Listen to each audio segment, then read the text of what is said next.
জামায়াত নেতা দেলোয়ার হোসেন সাঈদের চিকিৎসক S M Mustafa জামানকে হত্যার হুমকিদাতা তাফসিরুল ইসলামকে ঝিনাইদহের মহেশপুর থেকে গ্রেফতার করে র্যাব 2 ও 6।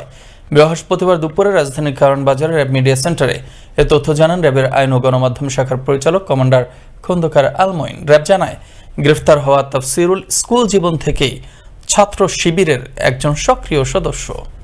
বিশেষজ্ঞ টিমে থাকা একজন সম্মানিত চিকিৎসক এস এম মোস্তফা জামানকে হত্যার হুমকি প্রদান সহ তার নামে বিভিন্ন পেজে অপপ্রচার চালানো হয়। এরই ধারাবাহিকতায় গত রাতে র্যাব সদর দপ্তরের গোয়েন্দা শাখা এবং র্যাব 2 ও র্যাব 6-এর আভিযানিক দল চিকিৎসক মোস্তফা জামানকে হত্যার হুমকি দেয়া তাফসিরুল ইসলামকে মহেশপুর ঝিনাইদহ হতে গ্রেফতার করতে সক্ষম হয়।